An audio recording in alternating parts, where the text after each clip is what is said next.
নমস্কার। নকশি খাতায় আপনাদের সব্বাইকে স্বাগত। কেমন আছেন সকলে? আশা করি শান্তিতে আছেন, সুস্থ আছেন। আজ যে গল্পটি পড়ে শোনাচ্ছি তার নাম পুরুষকার। লেখা শ্রদ্ধেয় সাহিত্যিক শ্রী আশুতোষ মুখোপাধ্যায়। বড় মেয়ে ইন্দিরা নিরীহ মুখে যেন মায়ের দিক টেনেই বলল, "না মা, এখনকার যত কিছু সব তোমার ওই ঠাকুর নারায়ণের কল্যাণে।" শুনে রমানাথবাবু হাসতে লাগলেন মুখ টিপে। দাদা আর ছোট বোন মন্দিরাও। মনোরমা দেবী রাগে গজগজ করে উঠলেন সঙ্গে সঙ্গে। দেখ ইন্দি, বার বেড়েছে খুব না? ঠাকুর দেবতা নিয়ে ঠাট্টা করতে আর আটকায় না মুখে। লেখাপড়া শিখে মস্ত পণ্ডিত ভাবিস নিজেদের, কেমন? এটুকুর জন্যই বলা। ইন্দিরা মুখখানি করুণ করে তুলতে গিয়ে পেছন থেকে মন্দিরার চিমটি খেয়ে হেসে ফেলল, সঙ্গে সঙ্গে বাকি সকলেও। মনোরমা দেবীর সব রাগ গিয়ে পড়ল স্বামীর ওপর। তোমার আশকারা পেয়ে পেয়ে ওরা অমন হয়েছে। নিজে তো দুহাত এক করে কপালে ঠেকালে না কোনোদিন, এখন এদের শুদ্ধ দলে টানো আর হাসো খুব করে, যেন কত বাহাদুরির কথা। বড় ছেলে প্রভাত প্রতিবাদ করল তৎক্ষণাৎ। আমাদের তুমি মিথ্যে বাবার দলে ফেলছো মা।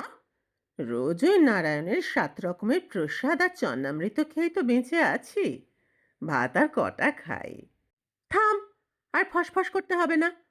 আছিসই তো বেঁচে। ঠাকুর দেবতা নিয়ে ইয়ার্কি ঠাট্টা না করলে কারও আর ঘুম হয় না। রাগ করে ঘর ছেড়ে প্রস্থান করলেন তিনি। রমানাথবাবু ছেলেমেয়ের উদ্দেশ্যে অনুযোগ করেন এবার। কেন যে তোরা এভাবে জ্বালাতন করিস যখন তখন? একটা বিশ্বাস নিয়ে আছে, থাকতে দে না।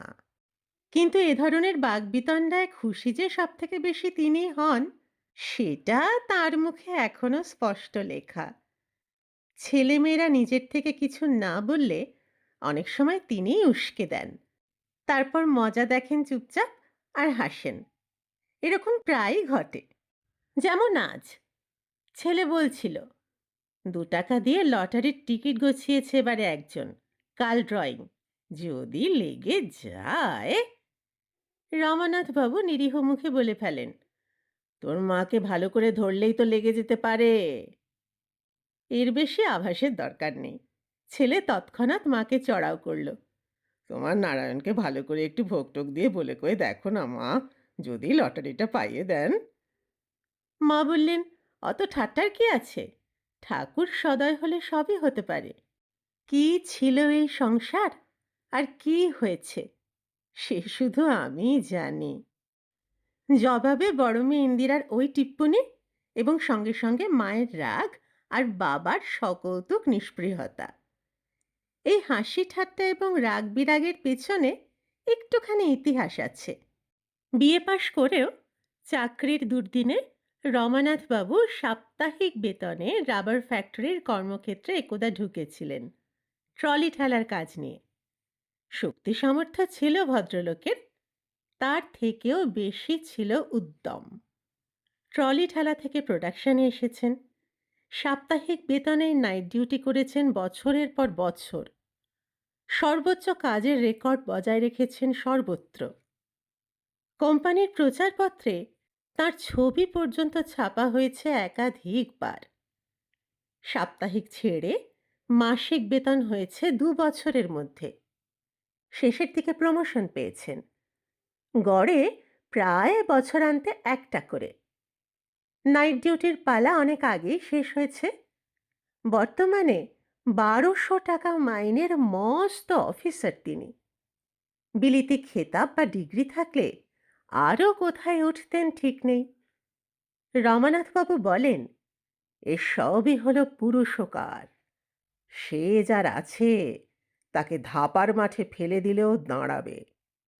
কিন্তু এই 25 বছরের ইতিহাস আবার মনোরমা দেবীর মুখে শুনলে অন্যরকম লাগবে। সকাল বিকেল 4 দফায় ছেলে পড়িয়েও 25 টাকা হতো না মাসে। আর চাকরিও সপ্তাহে 9 টাকায় শুরু। কোলে ছেলে এসেছে তখন। ওই টাকায় সংসার চালাও, আবার ওই থেকে বাঁচিয়ে দেশে পাঠাও শ্বশুরের কাছে। চলে নাকি? দেনায় দেনায় হাড় কালি। শাশুড়ি অনেক আগেই গত হয়েছিলেন। চাকরির বছর খানেকের মধ্যে শ্বশুরও চোখ বুজলেন।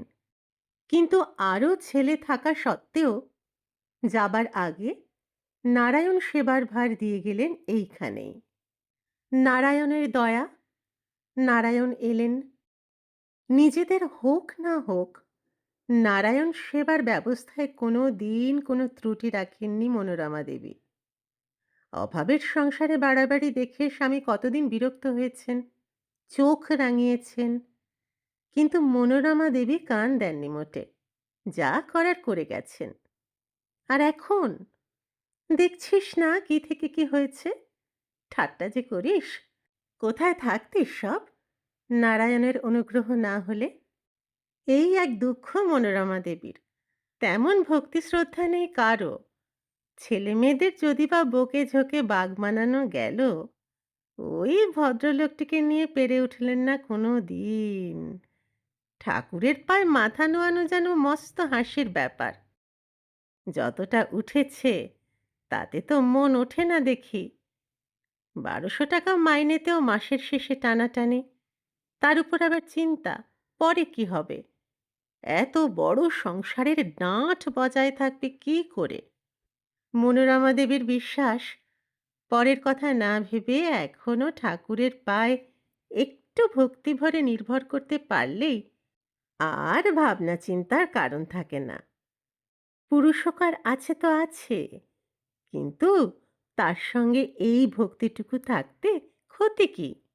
কিন্তু বলেন কাকে? সুখের থেকে স্বাস্তি ভালো বলে কাজ নেই। অনেক বলেছেন আর হাড়ে হাড়ে চিনেছেন। 12 মাস নারায়ণের ভোগের ব্যাপার লেগেই আছে। ভোগ শেষ হতে না হতে মনোরমা দেবী ছেলে মেয়েদের হিড় হিড় করে টেনে নিয়ে আসেন আশীর্বাদী নিতে। কিন্তু কর্তাকে বাড়িতে থাকলে ডাকলেই আসবেন, আশীর্বাদী নেবেন। কিন্তু মনোরমা দেবী ভুল করেও ডাকেন না তাকে। ছেলে মেয়ে পর্যন্ত হেসে ওঠে, যেন একটা মজার কিছু ঘটেছে। ঠাকুর দেবতা নিয়ে এরকম হাসাহাসিতে মনোরমা দেবীর বিষম ভয়।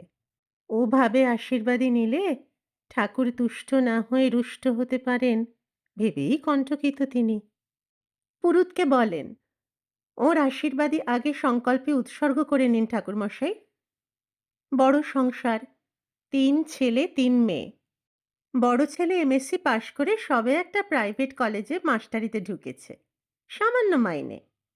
রমানাথ বাবু খুশি নন একটুও। মাস্টারিতে একবার মন বসলে আর দেখতে হবে না, ভবিষ্যৎ কালো। ভবিষ্যতের কথা মনে হলেই অসহিষ্ণুতায় গড়গড় করে ওঠেন তিনি। ছেলেটার যদি একটুও উদ্যম থাকতো, কটা বছরই বা আর আছে নিজের চাকরির। তারপর তার পরের কথা মনে হলেই ভিতরে ভিতরে অস্থির হয়ে ওঠেন রমানাথবাবু। 1200 টাকার সংসার থেকেও অনটন গেল না। কেমন করে যাবে? ইন্দিরা এমএ পড়ছে, মন্দিরা এবারে এমএ পড়া শুরু করবে। তার পরের কটি পরপর স্কুলে পড়ছে। Income tax, life insurance, provident fund বাদ দিয়ে ঘরে আনেন 900 টাকা। 200 টাকা বাড়ি ভাড়া দেন। মেয়েদের গানের মাস্টার আর বাচ্চাদের দুটি পড়ার মাস্টার, এই 3 মাস্টারকে গুনে দিতে হয় 200 টাকা। বাকি থাকলো 500। এত বড় সংসারে মাস গেলেও 500 টাকায় 5 পয়সাও থাকে না। মনে মনে অনেক হিসেব করেছেন রমানাথবাবু, হিসেব করে মাথা গরম করেছেন। চাকরিতে পেনশন নামমাত্র, প্রভিডেন্ট ফান্ড ভরসা, কিন্তু সে ভরসার কতটুকু? অথচ স্কুলের গণ্ডি পেরুতেই 3টি বাকি এখনো। এসব চিন্তার মধ্যে স্ত্রীর নিশ্চিন্ততা দেখলে মেজাজ মাঝে মাঝে বিগড়েই যায় রমানাথ বাবুর। যেন সত্যি ওর নারায়ণ ঠাকুর এসে সব ভাবনা চিন্তার অবসান করে দিয়ে যাবেন। যতক্ষণ কাজ নিয়ে থাকেন ভদ্রলোক ভালো থাকেন। অবকাশ মাত্রেই একটা বিষণ্ণতার ছায়া এসে পড়ে কেমন। এমন দিনে বড় ছেলে একটা খবর নিয়ে এলো। খবর ঠিক নয়, কথায় কথায় বলল তার এক সহপাঠী বিলেত যাচ্ছে কিসের ট্রেনিং নিতে। 2-3 বছর বাদে ফিরে এসে মোটা গদিতে বসে যাবে। সুযোগ সুবিধে থাকলে সেও যেতে পারত, ইত্যাদি। আর কারো কানে ঢুকলো না তেমন, কিন্তু রমানাথ বাবুর কানের ভিতর দিয়ে একেবারে মর্মে গিয়ে পৌঁছল। বাইরে থেকে বোঝা গেল না কিছু। নিস্পৃহ মুখে এটা সেটা জিজ্ঞাসা করতে লাগলেন। কিসের ট্রেনিং, বছরের ট্রেনিং, কত টাকা লাগবে মাসে, ফিরে এলে কি হতে পারে ইত্যাদি। সে রাতে আর ঘুম হলো না রমানাথ বাবুর। তন্দ্রার মধ্যেও মগজে একটা হিসেব নিকেশ চলতে লাগলো। অফিসের কাজেও মন বসল না পরদিন। এমন বড় হয় না। সে রাতটাও ভাবনার মধ্যে কেটে গেল। পরদিন বেশ অসুস্থ দেখালো তাঁকে। তবু ভাবনা ছাড়তে পারলেন না। মনোরমা দেবী লক্ষ্য করছিলেন। উদ্বিগ্ন মুখে জিজ্ঞাসা করলেন, কি হয়েছে তোমার বলো তো? কিছু না, তিনি পাশ কাটালেন। কিন্তু রাত্রিতে একান্তে ডাকলেন স্ত্রীকে। বললেন, একটা কথা ভাবছি। সে তো কদিনই দেখছি। কি ভাবছো এত? ছেলেকে বিলেত পাঠালে কেমন হয়? জবাবে মনোরমা দেবী হাঁ করে চেয়ে রইলেন খানিক। পরে জিজ্ঞাসা করলেন, বিলেত পাঠাবে? টাকা কোথায়? এরই মধ্যে ব্যবস্থা করে নিতে হবে। ব্যবস্থাটা কি করে সম্ভব মনোরমা দেবী ভেবে পেলেন না। বললেন, তোমার সবেতেই বাড়াবাড়ি।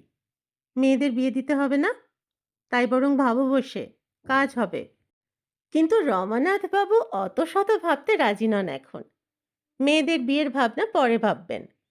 ভবিষ্যতের অনটন সম্ভাবনার সঙ্গে কোনো আপোষ নেই তাঁর। সেটাই বোঝাতে বসলেন স্ত্রীকে। এরপরে চলবে কি করে ভেবে দেখেছ? কটা বছর আছে আর চাকরির। তারপর তোমার নারায়ণ ঠাকুর তো সত্যিই আর হাতে করে দিয়ে যাবে না কিছু। কিছু করলে তবেই কিছু হওয়া সম্ভব। ভাবনার বোঝা খানিকটা স্ত্রীর কাঁধে চাপিয়ে একটু হালকা হলেন তিনি। শলা পরামর্শ চলল। মনোরমা দেবী বললেন, যা ভালো বুঝো করো। কি দিয়ে কি হবে আমি তো বুঝছি না। মন স্থির করে ফেলেছেন রমানাথ বাবু। ছেলের ডাক পড়ল। বললেন, ওই যে ট্রেনিংয়ের কথা বলছিলি, কালই একটা টেলিগ্রাম করে দে। সিট পাওয়া যাবে কিনা, পেলে তোর জন্য রিজার্ভ করা হয় যেন। তাদের জবাব এলেই টাকা পাঠানো হবে। আর এদিকে তোর সেই বন্ধুর কাছে খোঁজ খবর নে সব। ছেলের বিস্ময় কাটতে না কাটতে টেলিগ্রাম চলে গেল। যথাসময়ে জবাবও এলো। এবারে যাত্রার উদ্যোগ। এই কদিনে বাড়ির হাওয়া পর্যন্ত বদলে গেছে। কখনো আনন্দ, কখনো অস্বস্তি। রমানাথবাবু চিন্তিত, কিন্তু বিচলিত নন। মনে মনে বরং গর্বিত একটু। এরই নাম পুরুষকার। যেমন করেই হোক ব্যবস্থা একটা হবেই। হাত পা গুটিয়ে বসে থাকলে আর কি হবে? ঘাবড়াবার মানুষ নন তিনি। তবু পাকাপাকি হিসেব নিকেশ একটা করাই চাই। 400 টাকা করে লাগবে মাসে। কাগজ কলম নিয়ে হিসেব করতে বসলেন। বললেন, এদিকে তো দেখছি গানের মাস্টার আর পড়ার মাস্টার তুলে দিলে 200 টাকা বাঁচে মাসে। তোমার দিকের কতটা কি করতে পারো? মনোরমা দেবী প্রস্তুত হয়েই ছিলেন। গম্ভীর মুখে জবাব দিলেন, দুধ আর বাজার খরচ কমিয়ে টেনে টুনে 50 টাকা বাঁচাতে পারি। আরও 25 টাকা বাঁচলে খুশি হতেন রমানাথ বাবু। আর সেটা বাঁচাবার জায়গাও আছে। কিন্তু উল্লেখ মাত্রে একটা গোলযোগ ঘটার সম্ভাবনা। স্ত্রীর মুখের দিকে এক নজর চেয়েই সেটা আঁচ করে নিলেন। আপিস থেকে মাসে 100 টাকার মতো সংগ্রহ করতে পারবেন। বছরের বোনাসে সেটা শোধ হয়ে যাবে। যাই হোক, আর ঘাঁটাঘাঁটি না করে মোটামুটি নিশ্চিন্ত হলেন তিনি। হিসেবের দিকটা মিটে যেতে বাড়ির সকলেই উৎসাহিত। রমানাথ বাবুর উদ্যম যেন দ্বিগুণ বেড়ে গেল। ইন্দিরা মন্দিরা সানন্দে ছোটদের পড়ানোর ভার নিয়ে ফেলল। নিজেদের গানের মাস্টার বাদ পড়ে যাওয়ায় ভিতরটা একটু খচখচ করলেও দাদার বিলেত যাওয়ার আনন্দটাই বড় হয়ে উঠল তাদের। বিকেলের দিকে চুপি চুপি বেরিয়ে ইন্দিরা নির্দিষ্ট স্থানে গিয়ে নির্দিষ্ট একটি মানুষকে নিরালায় ডেকে এনে জানালো, সব ঠিক হয়ে গেল। এখন ৩টি বছর চুপচাপ হাওয়া খাও বসে বসে। খবর শুনে সে বেচারি হাওয়ার বদলে আপাতত কাবি খেতে লাগলো। মন্দিরাও তাই করল। এই ছেলেটি সদ্য ইউনিভার্সিটির পাঠ শেষ করেছে। এখন মনের মতো একটা চাকরির অপেক্ষা শুধু। পরের শুভ সম্ভাবনার আশায় চেষ্টাও করছে কোমর বেঁধে। মুখের সামনে হাত নেড়ে মন্দিরা স্পষ্ট জানিয়ে দিল, দাদা বিলেত যাচ্ছে। এখন ৩টি বছর নো বিয়ে নট কিচ্ছু। বাবা এখন কোনো দিকে এক পয়সাও খরচ করতে পারবে না। যথাদিনে বিদেশ যাত্রা সম্পন্ন হলো। ভবিষ্যতের আশায় রমানাথবাবু বুকের একখানা হাড় কিছুকালের জন্যে দূরে সরিয়ে দিলেন যেন। এর পরের ২ বছরের সমাচার সংক্ষিপ্ত। ছেলে ঠিক ঠিক পাশ করে যাচ্ছে। রমানাথবাবুর পুরুষকারের গর্ব দ্বিগুণ বেড়েছে। মনের দিক থেকে আরও অনেক বেশি তাজা হয়ে উঠেছেন তিনি। মনোরমা দেবীর নারায়ণের বাজেটে যে হাত দেননি তিনি, ঠাট্টার ছলে সে কথাও শোনান আর মুখ টিপে হাসেন। মেয়েরা জোরেই হাসে, বলে, মায়ের নারায়ণ পুজো কিন্তু আরো বেড়ে গেছে বাবা। ফিরে এসে দাদা নিশ্চয় ১০০০ টাকায় শুরু করবে। শুধু মেয়েদের নয়, মনোরমা দেবীরও মনে মনে তাই আশা। সে আশা পরোক্ষে রমানাথবাবুই সঞ্চার করেছেন সকলের মনে। ৩য় বছরে খবর এলো, পড়ার সঙ্গে সঙ্গে ছেলে চাকরিও করছে। টাকা আর পাঠাবার দরকার নেই। শুনে সকলেই খুশি। কেবল রমানাথবাবু মনে মনে খুঁতখুঁত করতে লাগলেন একটু। পরীক্ষার বছর, চাকরি নেবার দরকার ছিল কি? পরীক্ষা হয়ে গেল, পাশের খবর এলো, কিন্তু ছেলে ফিরবে কবে সে খবরটাই শুধু আসছে না। চিঠির পর চিঠি যেতে লাগলো এখান থেকে। ছেলের এক জবাব, ভালো চাকরি সংগ্রহ না করে হাতে যা আছে সেটা ছেড়ে তাড়াতাড়ি দেশে ফেরা ঠিক নয়। রমানাথবাবু গোপনে সন্ধান নিয়ে জানলেন, হাতে যা আছে মোটামুটি বেশ ভালোই সেটা। আর শুধু হাতে নয়, ছেলে সেখানে পাকাপাকি ঘরেও এনেছে আরেকজনকে। অতএব অদূর ভবিষ্যতে তার ফেরার সম্ভাবনা আর নেই। বাড়িতে স্তব্ধ শোকের ছায়া নামল। রমানাথবাবুর মনে হলো তাঁর মেরুদণ্ডটা কে বুঝি দুমড়ে ভেঙে ফেলল। মনোরমা দেবী ঠাকুরঘরে হত্যা দিলেন। ইন্দিরা মন্দিরা মুখ কালো করে বসে রইল পাশের ঘরে। ছোটরাও নির্বাক, বিভ্রান্ত।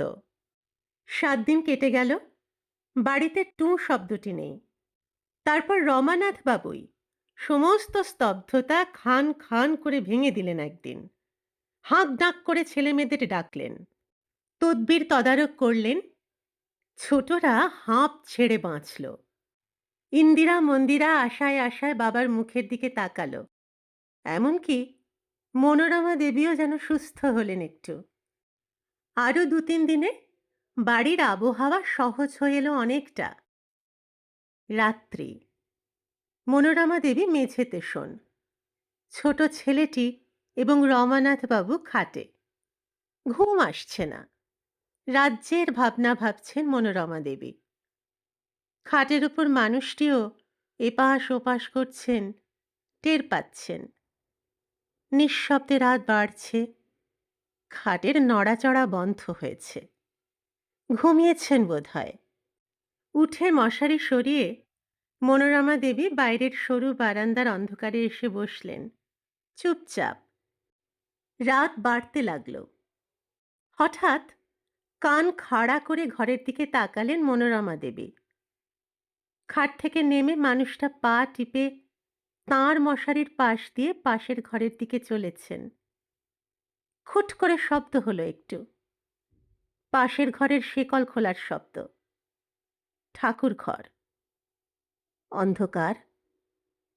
এগিয়ে এসে দোরগোড়া থেকে মনোরমা দেবী অন্ধকার বিদীর্ণ করে দেখলেন, নারায়ণের সিংহাসনের সামনে উবুর হয়ে স্থাণুর মতো পড়ে আছেন মানুষটা।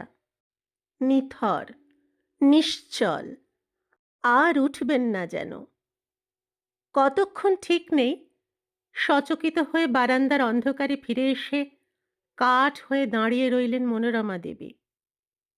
দরজার শেকল তোলার শব্দ হলো আবার একটু। পা টিপে খাটের কাছে এসে দাঁড়ালেন ভদ্রলোক। মশারি সরিয়ে সন্তর্পণে শয্যায় উঠে গেলেন। এই প্রথম মনে হলো মনোরমা দেবীর তাঁর পায়ের নিচে মাটি নেই। গল্পটি শেষ হলো। কেমন লাগলো জানাবেন। যদি ভালো লাগে চ্যানেলটি সাবস্ক্রাইব করে আমার পাশে থাকবেন। নকশি খাতাকে আপনার নিজের করে নেবেন। সকলে খুব ভালো থাকুন, আনন্দে থাকুন, সুস্থ থাকুন, পরিবারকে নিয়ে শান্তিতে থাকুন। শিগগির দেখা হচ্ছে আরেকটি গল্প নিয়ে।